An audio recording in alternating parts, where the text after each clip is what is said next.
Hi hello నమస్తే welcome to విజయ మా ఊరు ఆడియో బుక్స్ ఛానల్. నేను విజయలక్ష్మిని.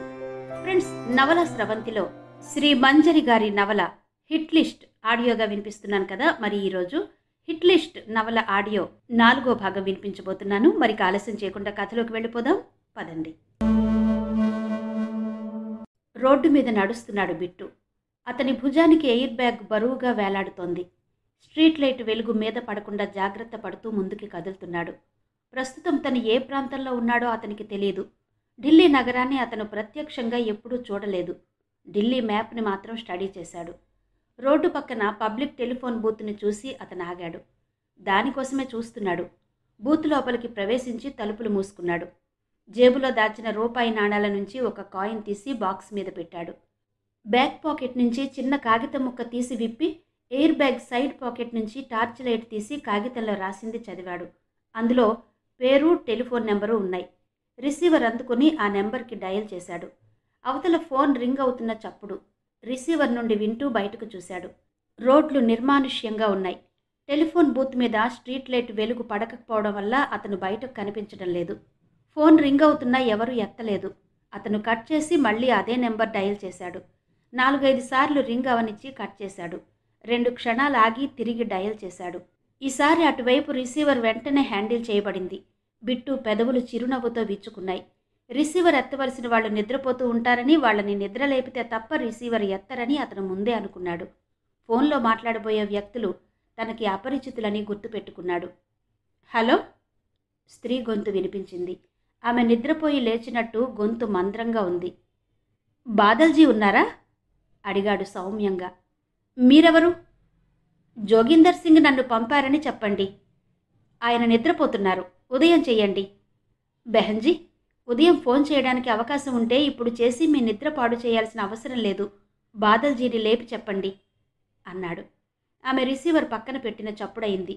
బిట్టు రిసీవర్ చెవి ఆనించి వినసాగాడు. క్షణాలు తాపీగా కదులుతున్నాయి.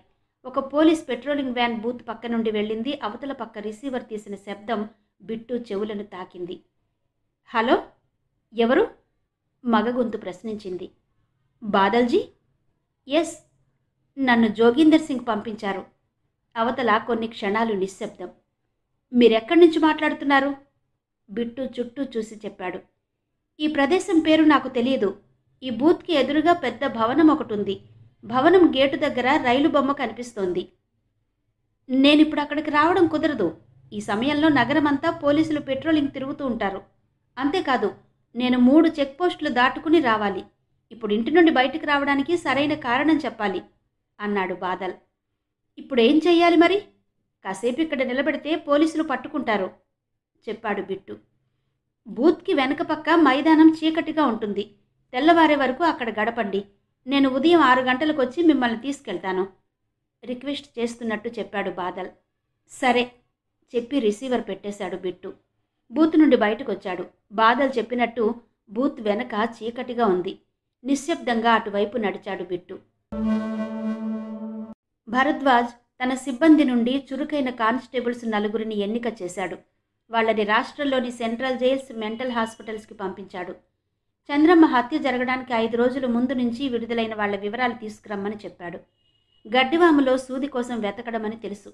ప్రస్తుతం అంతకంటే మార్గం లేదు. 4 రోజుల్లో కానిస్టేబుల్స్ తిరిగొచ్చారు. వాళ్ళు తెచ్చిన వివరాల్లో మొత్తం 27 మంది పేర్లున్నాయి. అందులో 2 స్త్రీలు కూడా ఉన్నారు. మగవాళ్ల పేర్లు మాత్రమే తీసుకురమ్మని చెప్పలేదనే విషయం భరద్వాజ్కి అప్పుడు తట్టింది. 27 మంది వివిధ జిల్లాల్లో ఉన్నారు. అందులో జైలు నుండి విడుదలైన వాళ్ళు 22 మంది. మిగతా 5గురు మెంటల్ హాస్పిటల్స్ నుంచి డిశ్చార్జ్ అయ్యారు. కానిస్టేబుల్స్ ఎంతో కష్టపడి ఆ వివరాలు తెచ్చారని భరద్వాజ్కి అర్థమైంది. ప్రతి వ్యక్తి ఏ నేరం మీద జైలుకు వెళ్ళింది కూడా వివరంగా రాసుకొచ్చారు. ఆ రోజు రాత్రి చాలాసేపు స్టేషన్లో ఉండిపోయాడు భరద్వాజ్. తన దగ్గర ఉన్న 25 మంది లిస్టులో హంతకుడు ఉంటాడనే ఆలోచన అతనికి ఉత్సాహాన్ని కలిగించింది. పేర్లను జిల్లాల వారీగా విడదీశాడు. అలా చేసిన తర్వాత తను చేస్తున్న పని ఎంత కష్టమైందో తెలిసింది. మొత్తం 12 జిల్లాల్లో ఉన్నారు జైలు నుంచి విడుదలైన వాళ్ళు. 4 కానిస్టేబుల్స్ని పిలిచి ఒక్కొక్కరికి 3 జిల్లాలు కేటాయించాడు. వాళ్ళు వేలిముద్రలు సేకరించుకుని రమ్మన్నాడు. కృష్ణా జిల్లాలో 2 విజయవాడ నగరంలో ఒక అతనున్నాడు. అతని దగ్గరకు తనే వెళ్లాలని నిర్ణయించుకున్నాడు. మరునాడు రామవరప్పాడులో నివసిస్తున్న అతని దగ్గరకు వెళ్ళాడు. భరద్వాజ్ వెళ్లేసరికి అతని ఇంట్లోనే ఉన్నాడు. యూనిఫామ్లో వచ్చిన సబ్ ఇన్స్పెక్టర్ని చూసి అతను కంగారు పడలేదు. భరద్వాజ్ ప్రశ్నలకు నిర్లక్ష్యంగా సమాధానం చెప్పాడతను. చివరిగా వేలిముద్రలు తీసుకుని అక్కడి నుంచి వచ్చేశాడు. 3 రోజుల్లో 23 సమాచారం సేకరించబడింది. ఒక అతను తిరిగి జైలుకు వెళ్ళాడు. మరో అతను ఊళ్ళో లేడు. ఆ వేలిముద్రలు మొత్తం ఫింగర్ ప్రింట్స్ ఎక్స్పర్ట్స్కి పంపాడు భరద్వాజ్. తను వెళ్ళి ఆ డిపార్ట్మెంట్ ఇన్ఛార్జిని కలిసి వాటి ప్రాముఖ్యత వివరించి తొందరగా ఇవ్వమని కోరాడు. 2 రోజుల్లో రిపోర్ట్ వచ్చింది. హత్యాస్థలంలో దొరికిన వేలిముద్రలను పోలినవి వాటిలో లేవు.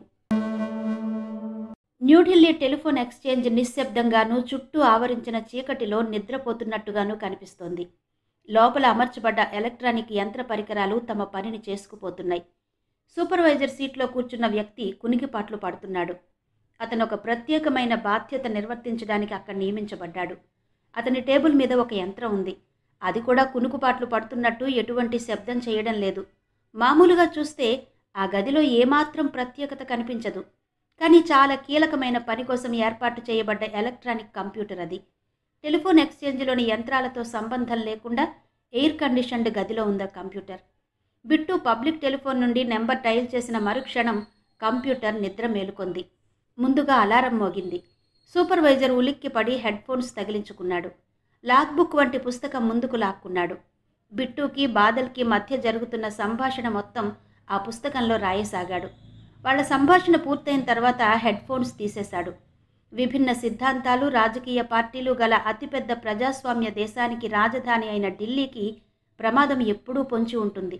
అందుకే గూఢచారి శాఖ ఎన్నో జాగ్రత్తలు తీసుకుంటుంది. వాటిలో ఫోన్ ట్యాపింగ్ ఒకటి. అత్యంత కీలకమైన వ్యక్తుల ఫోన్లతో పాటు పబ్లిక్ టెలిఫోన్లు కూడా ఆ కంప్యూటర్కి కలపబడ్డాయి. అక్కడ నియమించబడిన వ్యక్తి టెలికమ్యూనికేషన్స్కి సంబంధించిన వాడు కాదు. అతను కంప్యూటర్ టెక్నాలజీలో శిక్షణ పొందిన ఇంటెలిజెన్స్ ఉద్యోగి. ఏ పార్టీ అధికారంలోకి వచ్చినా ఈ విభాగం మాత్రం తన విధులు నిర్వర్తిస్తూనే ఉంటుంది. ఆ ఉద్యోగి తను రాసింది మరోసారి చదివాడు. అప్పుడు గమనించాడు తను రాయకుండా వదిలేసిన ఓ అంశాన్ని. కంప్యూటర్కి కనెక్ట్ చేయబడిన ఫోన్ నుండి ఏదైనా నెంబర్కు డయల్ చేస్తే ఆ ఫోన్ నెంబర్ కంప్యూటర్ గ్రాఫ్లో కనిపిస్తుంది. నిద్రమత్తులో అతను ఆ నెంబర్ నోట్ చేయలేదు. మరునాడు ఇంటెలిజెన్స్ హెడ్ క్వార్టర్స్కి ఆ లాగ్ బుక్ పంపబడింది. డైరెక్టర్ ఆ కాల్ గురించి తెలుసుకోమని జీరోకి అప్పగించాడు. జీరో లాగ్ బుక్లోని వివరాలు జాగ్రత్తగా చదివాడు. బిట్టు మాట్లాడిన పబ్లిక్ టెలిఫోన్ బూత్ తేలిగ్గానే తెలిసింది. కానీ అతను ఎవరితో మాట్లాడాడో ఆ నెంబర్ తెలియలేదు. జీరో రైల్ భవన్ దగ్గరకు వచ్చాడు. బాదల్ అనేవాడు ఉదయం వచ్చి బిట్టును తీసుకెళ్లి ఉంటాడు. టెలిఫోన్ బూత్ వెనుక విశాలమైన మైదానం ఉంది. లంచ్ టైంలో ఉద్యోగులు ఆ మైదానంలో కూర్చుంటారు. సాయంకాలం విహారానికి వచ్చిన జంటలు అక్కడ కాలక్షేపం చేస్తాయి. రాత్రి అక్కడ చీకటిగా ఉంటుంది. బిట్టు అక్కడే గడిపి ఉంటాడు. ఎక్కడి నుంచో వచ్చిన అతను ప్రస్తుతం ఢిల్లీలో ఉన్నాడు. జీరో అక్కడి నుంచి వెళ్ళిపోయి మరునాడు తెల్లవారుజామునొచ్చాడు. అక్కడికి ఇండియా గేట్ దగ్గరగా ఉండడం వల్ల మార్నింగ్ వాక్కి రన్నింగ్ వెళ్లే వాళ్ల సందడి మొదలైంది. జీరో రైల్ భవన్ దగ్గర నిలబడ్డాడు. సమయం నెమ్మదిగా గడవసాగింది. 5 నిమిషాలు తక్కువ 6 గంటలకి ఒక వృద్ధుడు నడుచుకుంటూ రావడం కనిపించింది. జీరో అతన్ని ఆపి అడిగాడు, నిన్న మీరు వాకింగ్కి వచ్చారా? వచ్చాను. ఏ? అడిగాడు జీరో వంక అనుమానంగా చూస్తూ ఆ వృద్ధుడు. గూఢచారి వృత్తిలో ఉన్నవాళ్ళకి తెలుస్తుంది. సామాన్య ప్రజల నుండి ఒక ప్రశ్నకు సమాధానం రాబట్టాలంటే అతను అడిగే 10 ప్రశ్నలకు జవాబు చెప్పాల్సి ఉంటుందని. జీరో తన ఐడెంటిటీ కార్డు కోటు జేబులో నుంచి తీసి అతనికి చూపించి అడిగాడు. రైలు బొమ్మ దగ్గర ఒక అతను నిలబడ్డాడు. ఒక తెల్ల కారు వచ్చి అతన్ని ఎక్కించుకుని వెళ్ళింది. ఆ కారు నెంబర్ చెప్పగలరా? అతను చిన్నగా నవ్వి చెప్పాడు, 59. ఆ నెంబర్లోని ప్రత్యేకత వల్లనే అతను గుర్తుపెట్టుకున్నాడని గ్రహించాడు జీరో. ఢిల్లీలో నివసించే వాళ్ళు తమకి అనుమానంగా కనిపించిన వాటిని పరీక్షగా చూడడం అలవాటు. అతనికి కృతజ్ఞతలు చెప్పి బయలుదేరాడు. అర్ధరాత్రి ఢిల్లీ చేరుకున్న ప్రయాణికులు తమ మిత్రుల కోసం పబ్లిక్ టెలిఫోన్ ఉపయోగించడం సహజం. అటువంటి calls airport, railway station, central bus station నుండి వెళ్తాయి. అంతేకాని ఎక్కడో మారుమూల ఉన్న రైలు భవన్ దగ్గరకు వచ్చి మాట్లాడాడు అంటే అతను రహస్యంగా ఢిల్లీ వచ్చి ఉండాలి. సరిగ్గా 12 గంటలకు ట్రాన్స్పోర్ట్ ఆఫీస్ నుండి బయటకు వచ్చాడు జీరో. అక్కడి నుండి హెడ్ క్వార్టర్స్ వైపు వెళ్ళి ఇద్దరిని తీసుకుని ఆ చిరునామాకు వెళ్ళాడు. పాత ఢిల్లీలో సూట్ కేసులు అమ్మే షాప్ అది. జీరో వెళ్ళేసరికి బాదల్ లేడు. చీకటి పడిన తర్వాత వచ్చాడతను. అతన్ని హెడ్ క్వార్టర్స్కి తీసుకొచ్చాడు జీరో. ఇంటరాగేషన్ రూంలో బాదల్ వైపు చూస్తూ మొదటి ప్రశ్న అడిగాడు. నిన్న రాత్రి సుమారు 2 గంటల సమయంలో నీకో ఫోన్ కాల్ వచ్చింది కదూ? అవును, ప్రశాంతంగానూ ఎటువంటి ఆందోళన లేకుండా జవాబు చెప్పాడు బాదల్. నీతో మాట్లాడిన వ్యక్తి ఎవరు? బిట్టు, అతని పేరు. ఎక్కడి నుంచొచ్చాడు? పంజాబ్ నుంచి నా స్నేహితుడు జోగిందర్ సింగ్ పంపించాడు. అతను ఢిల్లీ ఎలా వచ్చాడు? బాదల్ సమాధానం చెప్పలేదు. ఎందుకోసం వచ్చాడు? కొన్ని క్షణాలు మౌనంగా ఉన్నాడు బాదల్. 4 నెలల క్రితం నా మిత్రుడు జోగిందర్ సింగ్ ఢిల్లీ వచ్చి నన్ను కలిశాడు. 2 లక్షల రూపాయల డబ్బు ఒక కవరు నా చేతికిచ్చాడు. కొద్ది రోజుల్లో ఒక వ్యక్తి ఢిల్లీ వచ్చి కలిసి నా పేరు చెబుతాడని, అతనికి 2 లక్షలు ఇవ్వమని చెప్పాడు. అతనే రెండోసారి వస్తాడని, అప్పుడు కవర్ ఇమ్మని చెప్పాడు. దేనికోసం అతను అలా చెయ్యమన్నాడు? అడిగాడు జీరో. జోగిందర్ సింగ్ కొడుకుల్ని కాల్చి చంపి టెర్రరిస్టులనే ముద్ర వేశారు పోలీసులు. 2 కొడుకులు ఒకేసారి చంపబడడంతో అతని జీవితంలో చీకటి అలుముకుంది. దేశభక్తిని నరనరాన జీర్ణించుకున్న జోగిందర్ సింగ్ తన కొడుకులపైన టెర్రరిస్టులు అనే ముద్ర పడడాన్ని సహించలేకపోయాడు. అతని కొడుకుల మరణానికి కారణమైన ఫిరోజ్పూర్ సర్కిల్ ఇన్స్పెక్టర్ని టెర్రరిస్టుల చేత కాల్చి చంపించాడు. ఎన్ని విన్నపాలు చేసినా పట్టించుకోకుండా ఫిరోజ్పూర్ ఎస్ఐకి ప్రమోషన్ ఇచ్చి రివార్డు రావడానికి కారకుడైన పంజాబ్ మాజీ పోలీస్ డైరెక్టర్ జనరల్ శ్రీనివాసన్ని చంపించడానికి కూడా టెర్రరిస్టుల సహాయం అడిగాడు. వాళ్లు పంపిన వ్యక్తే బిట్టు, చెప్పాడు బాదల్. ఆశ్చర్యంగా బాదల్ వైపు చూస్తూ ఉండిపోయాడు. జీరో కొన్ని క్షణాల తర్వాత తేరుకుని అడిగాడు. బిట్టు ఎక్కడున్నాడు? సరోజినీ నగర్ క్వార్టర్స్లో ఉన్నాడు. ఇక్కడ ఎంతకాలం ఉంటాడు? 2 రోజులు. అతని దగ్గర ఎటువంటి ఆయుధాలున్నాయి? తల అడ్డంగా ఊపాడు తెలీదన్నట్టు బాదల్. 2 లక్షలు అతనికిచ్చావా? నిన్ననే బ్యాంకు నుంచి డ్రా చేసి ఇచ్చాను. జోగిందర్ సింగ్ ఇచ్చిన కవరు నీ దగ్గరే ఉందా? అయిష్టంగా తల ఊపాడు తన దగ్గరే ఉన్నట్టు. శ్రీనివాసన్ని ఎలా చంపాలని బిట్టు అనుకుంటున్నాడు? అడిగాడు జీరో. ఆ వివరాలు నాకు తెలియవు. అతనితో ఎక్కువసేపు మాట్లాడలేదు. జోగిందర్ సింగ్ ఇచ్చిన 2 లక్షలు అడిగాడు. పని పూర్తయిన తర్వాత మిగతాది తీసుకుంటానని చెప్పాడు. మిగతాది అంటే కవరా? అవునన్నట్టు తల ఊపాడు బాదల్. బాదల్ని తీసుకుని అతని షాపుకి వెళ్ళాడు జీరో. అతని పాస్బుక్ తీసుకుని చూశాడు. ముందు రోజు బ్యాంకు నుండి 2 లక్షలు తీసుకున్నట్టు ఎంట్రీ ఉంది. 3 నెలల క్రితం 2 లక్షలు జమ చేసిన ఎంట్రీ గమనించాడు. బాదల్ నుండి కవర్ తీసుకుని అతన్ని తిరిగి హెడ్ క్వార్టర్స్కి తీసుకొచ్చాడు. కవర్ని జాగ్రత్తగా పరిశీలించాడు జీరో. కవరు చించి 4 మడతలు పెట్టిన కాగితం ఒకటి బయటకు తీశాడు. పంజాబీలో రాసిన అక్షరాలున్నాయి. ఆ కాగితాన్ని డీకోడింగ్ విభాగానికి పంపాడు. కొద్ది నిమిషాల్లో ట్రాన్స్లేషన్ వచ్చింది. ప్రియమైన సోదరునికి, ఈ ఉత్తరం చదివే సమయానికి నేను ఈ లోకంలో ఉండను. పని పూర్తి చేసిన తర్వాత ఇస్తానన్న 2 లక్షలు ఇవ్వలేకపోతున్నందుకు నన్ను క్షమించు. పుత్రశోకాన్ని తట్టుకోలేక ఈ పథకాన్ని రూపొందించాను. ఇట్లు జోగిందర్ సింగ్. జీరో ఆలోచనల్లోకి జారిపోయాడు. జోగిందర్ సింగ్ 3 నెలల క్రితం ఢిల్లీ వచ్చి స్నేహితునికి 2 లక్షలు ఇచ్చాడు. ఒక హంతకుణ్ణి ఢిల్లీ పంపడానికి 3 నెలల కాలం ఎందుకు పట్టింది? ఫిరోజ్పూర్ ఇన్స్పెక్టర్ని చంపడానికి టెర్రరిస్టుల సహాయం తీసుకున్నాడు. అదేవిధంగా శ్రీనివాసన్ను హతమార్చడానికి కూడా వాళ్ల సహాయం తీసుకున్నాడు. ఒక హత్య చేయడానికి టెర్రరిస్టు ప్రత్యేకంగా ఢిల్లీ వచ్చాడా? టెర్రరిస్టు కార్యక్రమాలు వేరు. వాళ్ళు ఇటువంటి హత్యలు చేయడానికి అంగీకరించరు. ఢిల్లీలోకి ప్రవేశించే టెర్రరిస్ట్ని కాంట్రాక్ట్ చేసి అతని చేత హత్య చేయించడం వేరు. హత్య చెయ్యడం కోసం మాత్రమే టెర్రరిస్టు ఢిల్లీ రావడం వేరు. జీరో బుర్రలో కదులుతున్న ఆలోచనలతో పాటు కాలం కదులుతోంది. సరోజినీ నగర్ కాలనీకి 100 గజాల దూరంలో రోడ్డు పక్కన ఆగిందో కారు. డోర్ తెరుచుకుని జీరో కిందకి దిగాడు. నెమ్మదిగా సరోజినీ నగర్ క్వార్టర్స్ వైపు కదిలాడు. వెనక డోర్ తెరుచుకుని దిగిన 2 వ్యక్తులు కాస్త దూరంలో జీరోని అనుసరించసాగారు. 207 క్వార్టర్ దగ్గర ఆగాడు జీరో. తలుపు పైన చూపుడు వేలుతో సున్నితంగా చప్పుడు చేసి చెవులు రిక్కించాడు. ఎటువంటి అలికిడి లేదు. 2 క్షణాలాగి తలుపు వెనక్కి నెట్టాడు. అది వెనక్కి కదిలింది. లోపల గడియ పెట్టి లేదు. అది ప్రమాదకరమైన చర్య అని జీరోకి తెలుసు. అయినా ఆలోచించకుండా తలుపు పూర్తిగా నెట్టాడు. జీరోని అనుసరించిన వ్యక్తులు అప్పటికే క్వార్టర్ వెనక్కి చేరి పొజిషన్ తీసుకున్నారు. లోపల చీకటిగా ఉంది. జీరో చప్పున లోపలికి ప్రవేశించి ఒక గోడని ఆనుకున్నాడు. అతని కుడి చెయ్యి జేబులో నుంచి టార్చ్ బయటకు తీసింది. ఎడమ చేతిలో పిస్టల్ ఉంది. కొన్ని క్షణాలు నిరీక్షించి టార్చ్ వెలిగించాడు. క్వార్టర్ ఖాళీగా కనిపించింది. చకచక క్వార్టర్ మొత్తం వెతికాడు. ఎవరూ లేరు. టార్చ్ నేల మీద ఫోకస్ చేశాడు. ఎవరో ఊడ్చినట్టు గచ్చు శుభ్రంగా ఉంది. గోడ పక్కన ఏదో నల్లగా కనిపించింది. దానిని తీసి చూశాడు. 20 అంగుళాల పొడవు గల వెంట్రుక పాయ అది. జీరో గబగబా బయటకొచ్చాడు. రోడ్డు పక్కనున్న చెత్తకుండీ వెతకసాగాడు. అతను ఊహించినట్టుగానే న్యూస్ పేపర్లో చుట్టిన వెంట్రుకలు కనిపించాయి. వాటిని తీసుకుని కారు వద్దకొచ్చాడు. బిట్టు ఇప్పుడెక్కడున్నాడు? ఆలోచనల్లో మునిగిపోయాడు జీరో. హఠాత్తుగా ఆలోచన నుంచి తేరుకుని కారెక్కాడు. అతన్ని అనుసరించి వచ్చిన 2 వ్యక్తులు కూడా కారెక్కారు. కారు వెళ్లి ఒక పబ్లిక్ టెలిఫోన్ బూత్ వద్ద ఆగింది. జీరో ఆఫీస్కి ఫోన్ చేసి డైరెక్టర్తో శ్రీనివాసన్ సెక్యూరిటీ గురించి మాట్లాడి పెట్టేశాడు. శ్రీనివాసన్ని ఎలా చంపాలనుకుంటున్నాడు బిట్టు? అతను 2 రోజులు ఢిల్లీలో ఉంటాడని బాధలు చెప్పాడు.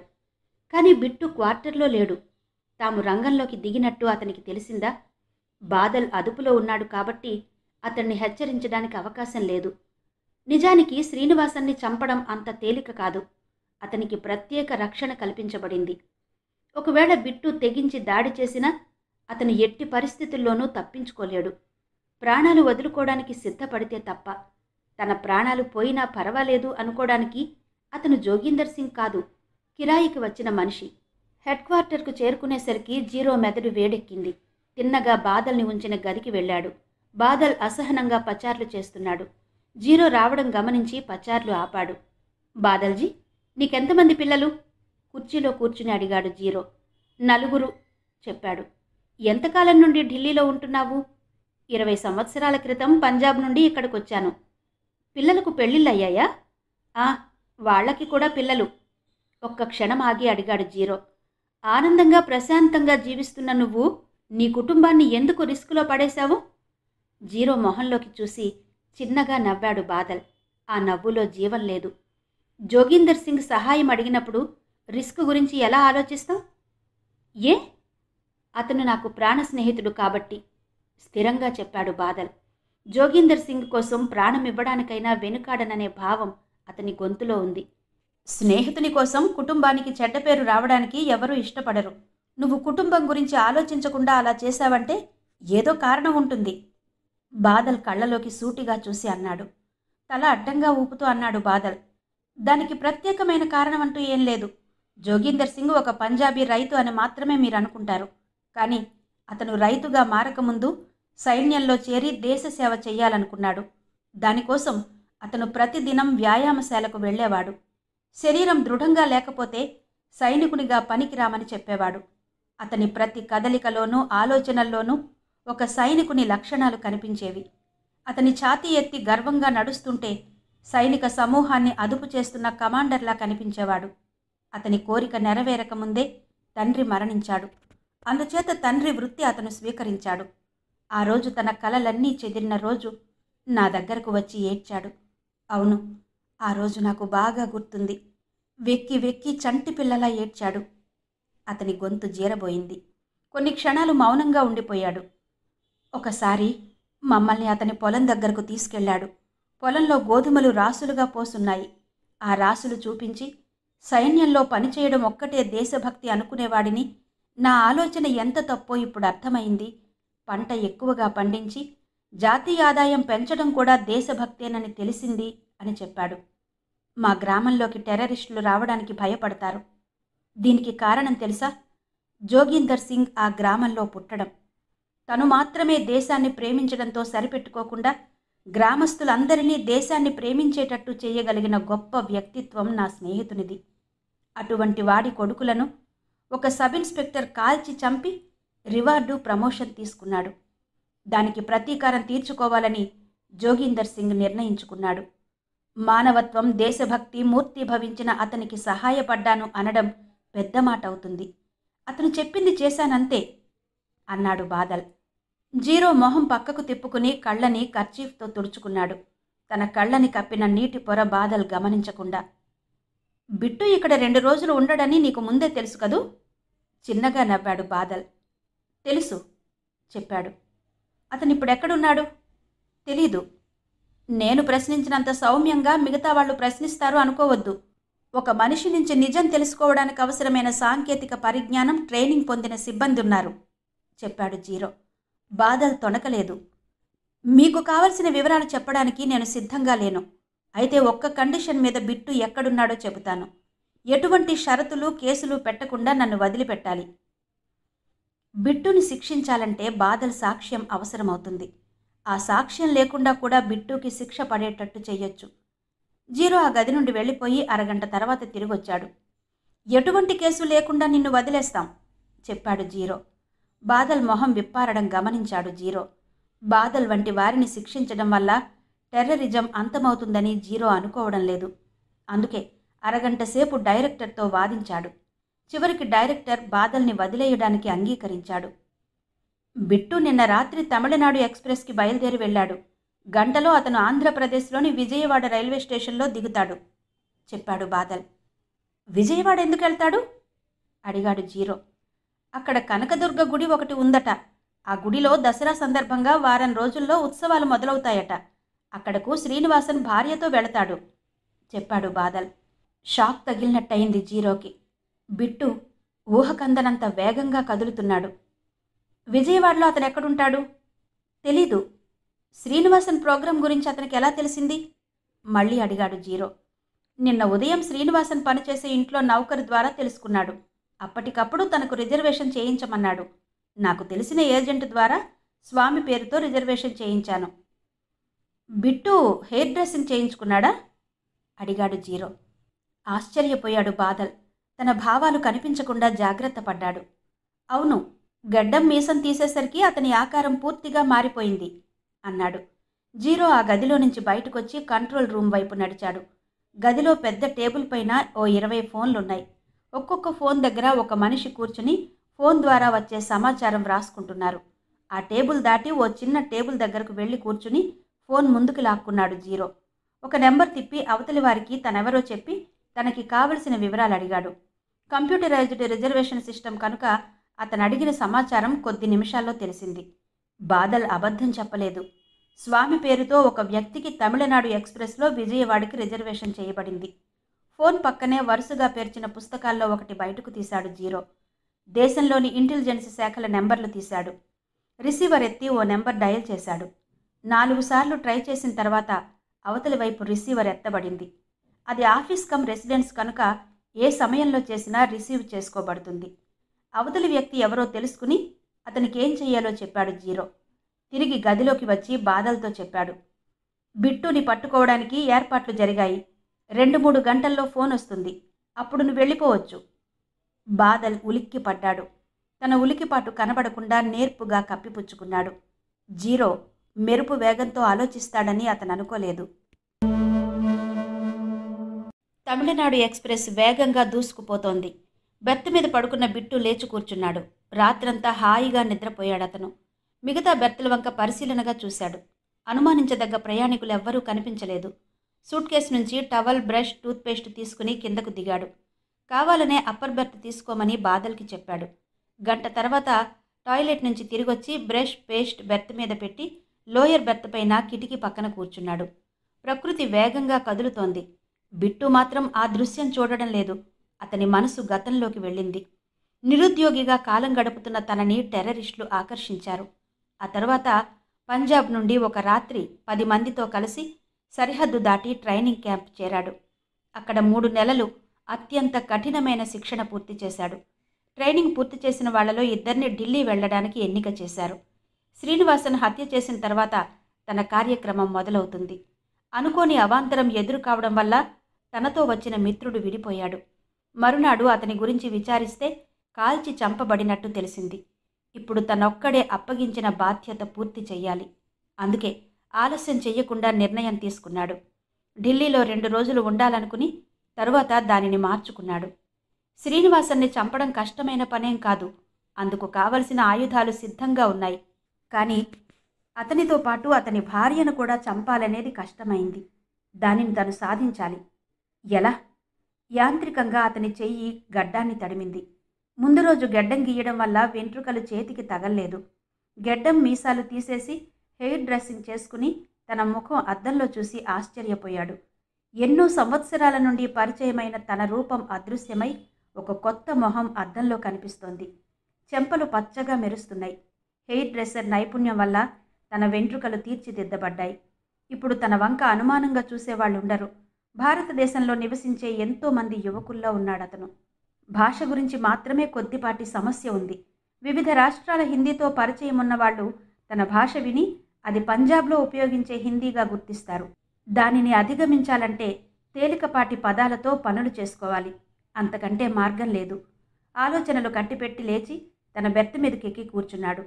సూట్ కేసు నుంచి రైల్వే టైం టేబుల్ తీసి చూడసాగాడు. క్రమంగా అతని మనసులో ఆలోచన రూపుదిద్దుకుంది. చీకటి పడిన తర్వాత నాగ్పూర్ స్టేషన్లో ఆగింది ట్రైన్. కంపార్ట్మెంట్ నుండి చాలామంది కిందకు దిగారు. బిట్టు కొద్దిసేపు ఆగి తనని ఎవరూ గమనించడం లేదని నిర్ధారించుకుని సూట్ కేసు తీసుకుని ప్లాట్ఫామ్ మీదకు అడుగుపెట్టాడు. ఆ ట్రైన్ వెళ్ళిపోయే వరకు ఓ బెంచ్ మీద కూర్చున్నాడు. చాలాసేపు అక్కడే కూర్చుని జనాన్ని పరిశీలించసాగాడు. నారింజకాయలు అమ్మేవాళ్లు స్టేషన్లో ఒక మూల నుంచి బయటకు వెళ్లడం గమనించి వాళ్ల వెనక బయలుదేరి బయటకొచ్చాడు. ఒక హోటల్కి వెళ్ళి చపాతీలు తెప్పించుకుని కడుపు నిండా తిన్నాడు. ఢిల్లీ నుంచి విజయవాడకు తీసుకున్న టిక్కెట్ చించి డ్రైనేజీలో పడేశాడు. స్టేషన్ వైపు నడిచి విజయవాడకు ఫ్రెష్ టికెట్ తీసుకున్నాడు. ప్లాట్ఫామ్ పైకి వచ్చి చివరిగా ఉన్న బెంచీ మీద కూర్చున్నాడు. ఢిల్లీలో ఇంటెలిజెన్స్ అధికారులు బాదల్ని ట్రాప్ చేసినట్టు అతనికి తెలియదు.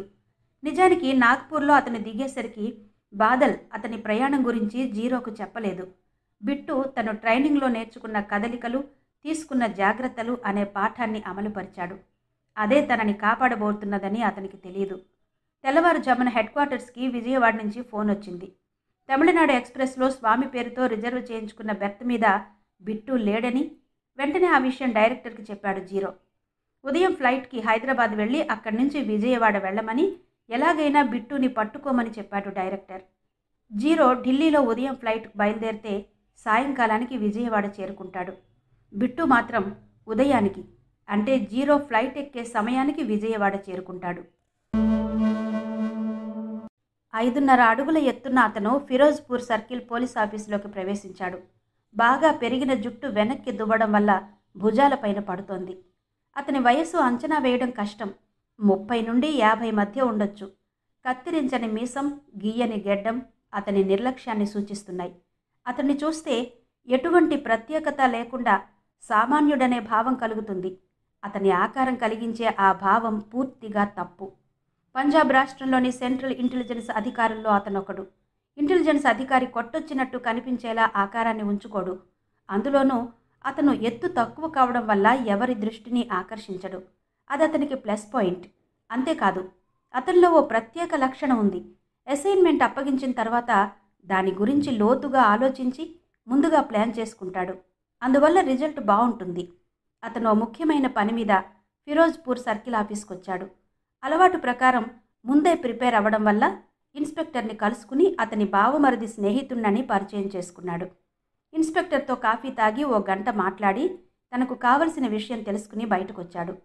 గతంలో పనిచేసిన ఇన్స్పెక్టర్ని చంపిన ఉగ్రవాదులు ఏ సంస్థకి చెందినవారు అనే విషయం కావాల్సి వచ్చింది. పిచ్చాపాటి మాట్లాడి ఇన్స్పెక్టర్ నుండి ఆ విషయం తెలుసుకున్నాడు. చిన్న చిన్న పనులకి తన ఐడెంటిటీ బయటపెట్టే అలవాటు అతనికి లేదు. ఓ పబ్లిక్ టెలిఫోన్ నుండి ఒక నెంబర్కి డయల్ చేసి 1 నిమిషం మాట్లాడి పెట్టేశాడు. అక్కడి నుండి నడుచుకుంటూ ఒక రెస్టారెంట్కి వెళ్ళాడు. అప్పటికే అక్కడికొచ్చిన ఓ వ్యక్తిని కలిశాడు. ఇద్దరూ 10 నిమిషాలు మాట్లాడుకుని విడిపోయారు. సరిగ్గా 2 గంటల తర్వాత అతన్ని తిరిగి అక్కడే కలుసుకున్నాడు. జోగిందర్ సింగ్ ఉగ్రవాద సంస్థ లెఫ్టినెంట్ నుండి లెటర్ తీసుకుని సరిహద్దు దాటి వెళ్ళి తిరిగి రాలేదని చెప్పాడతను. క్షణాల్లో ఆ సమాచారం ఢిల్లీకి చేరింది. Vijayawada railway station. ఉదయం 6 గంటలకి ట్రైన్ దిగి ఎటువైపు జనం ఎక్కువగా వెళుతున్నారో గమనించి అటువైపు స్టేషన్ బయటకొచ్చాడు బిట్టు. రిక్షా వాళ్ళు అతన్ని చుట్టుముట్టారు. వాళ్ళని తప్పించుకుని ఎస్టీడీ బూత్ వైపు నడిచాడు. బూత్ అటెండర్ అతన్ని చూసి రిసీవర్ ఎత్తి నెంబర్ చెప్పమన్నట్టు చూశాడు. బిట్టు మాట్లాడకుండా అతని దగ్గర నుండి రిసీవర్ తీసుకుని తనే డయల్ చేయసాగాడు. రెండోసారి ప్రయత్నించిన తర్వాత నెంబర్ దొరికింది. 2 నిమిషాలు మాట్లాడి ఛార్జ్ చెల్లించాడు. ఓ ఆటో డ్రైవర్కి సైగ చేసి అందులో ఎక్కి బస్టాండ్కి తీసుకెళ్లమని చెప్పాడు. కొద్ది నిమిషాల్లో బస్టాండ్ వద్ద దిగాడు. ఆ ప్రదేశాలు, ప్రజలు మాట్లాడే భాష అతనికి పూర్తిగా కొత్త. అతను ఎటువంటి కొత్తదనం వ్యక్తం చేయకుండా జనంతో పాటు బస్టాండ్లోకి నడిచాడు. ట్రైన్లో హిందీ తెలిసిన విజయవాడ వ్యక్తితో మాటలు కలిపాడు. అతని ద్వారా విజయవాడ గురించి కొన్ని వివరాలు తెలుసుకున్నాడు. ఎంక్వైరీలో గన్నవరం వెళ్ళడానికి బస్సులు ఎక్కడ ఆగుతాయో కనుక్కుని అక్కడ నిలబడ్డాడు. కొద్ది నిమిషాల తర్వాత ఓ ప్యాసింజర్ బస్సు ఎక్కాడు. 8 గంటలకు గన్నవరం బస్టాండ్లో బస్సు దిగి రోడ్డు మీదకొచ్చాడు. ఒకచోట లాడ్జ్ కనిపించింది. అందులో రూమ్ తీసుకున్నాడు. బట్టలు విప్పి లుంగి కట్టుకుని మంచం మీద పడుకున్నాడు. ప్రతి బోర్డు తెలుగులో రాసి ఉంటోంది. వాటి గురించి తెలుసుకోవాలంటే ఇతరుల మీద ఆధారపడాలి. అందుకే హిందీ తెలిసిన వ్యక్తి అనిపిస్తే తప్ప ఎవ్వరినీ పలకరించడం లేదు. చాలాసేపు తను చేయాల్సిన పనుల గురించి ఆలోచించి ఆ తర్వాత నిద్రలోకి జారుకున్నాడు. మరునాడు ఉదయం లాడ్జి నుంచి బయటకొచ్చాడు బిట్టు. తిన్నగా బస్టాండ్కి వెళ్ళి కదలడానికి సిద్ధంగా ఉన్న ఓ బస్సు ఎక్కాడు. గంట తర్వాత విజయవాడ బస్టాండ్లో దిగాడు. బస్టాండ్ దగ్గర రిక్షా ఎక్కి కనకదుర్గ గుడికి తీసుకెళ్లమని చెప్పాడు. ఆ రిక్షా కార్మికుడు బిట్టుని వింతగా చూసి తెలుగులో ఏదో అన్నాడు. బిట్టు అతని మాటలు పట్టించుకోకుండా ఆకాశం వంక చూశాడు. ఆకాశాన్ని మబ్బులు కమ్ముకోవడం వల్ల సూర్యోదయం కాలేదు. కొద్దిసేపటిలో వర్షం వచ్చేటట్టు చల్లటి గాలి శరీరాన్ని తాకి గిలిగింతలు పెడుతోంది. రిక్షా కృష్ణా కాలువ పక్క నుంచి వెళ్లసాగింది. పరిసరాలను చూడడం కోసమే బిట్టు రిక్షా ఎక్కాడు. పరిసరాలతో పరిచయం పెంచుకుంటే తప్ప తను చురుగ్గా కదల్లేనని అతనికి తెలుసు. రిక్షా బ్యారేజ్ అవతల ఆపి అక్కడి నుంచి కొండ మీద కనిపిస్తున్న గుడిని చూపించాడు రిక్షావాడు. గుడిని చూసి బస్టాండ్ దగ్గర అతను తెలుగులో తనతో ఏం చెప్పాడో ఊహించాడు బిట్టు. చిన్నగా నవ్వి అతనికి 10 రూపాయల నోటిచ్చి కొండవైపు కదిలాడు. గుడిని చేరడానికి అరగంట పట్టింది. గుడి వద్ద పెద్దగా జనం లేరు. వారం రోజుల్లో మొదలు కాబోతున్న దసరా ఉత్సవాల కోసం గుడికి రంగులు వేస్తున్నారు. అక్కడి నుంచి చుట్టూ చూశాడు బిట్టు. గుడి కింద విజయవాడ నగరం క్యాలెండర్లోని చిత్రంలా కనిపిస్తోంది. గుడి వెనుక ఎత్తైన కొండ ఉంది. గుడిలోకి వెళ్ళి కనకదుర్గ విగ్రహానికి నమస్కరించాడు. ఆ సమయంలో అతని మనసు భావరహితంగా ఉంది. అక్కడి నుంచి కిందికొచ్చాడు. ఆటో ఎక్కి స్టేట్ గెస్ట్ హౌస్కు వెళ్ళాడు. చాలా పెద్ద గెస్ట్ హౌస్ అది. శ్రీనివాస్కి అక్కడ బస ఏర్పాటు చేస్తారనే ఆలోచనతో వచ్చాడు. అక్కడ గంట సేపు గడిపాడు. వాచ్మెన్కి తను టూరిస్ట్నని చెప్పాడు. అదే సమయానికి గెస్ట్ హౌస్కి 100 గజాల దూరంలో సెంట్రల్ ఇంటెలిజెన్స్ ఆఫీసులో ఉన్నాడు ఢిల్లీ నుంచి వచ్చిన zero. Hit list. Sri Manjari గారి నవల ఆడియో 4వ భాగం విన్నారు కదా. మిగిలిన కథ తరువాతి భాగాల్లో వివరిస్తాను. అంతవరకు సెలవు. నమస్తే.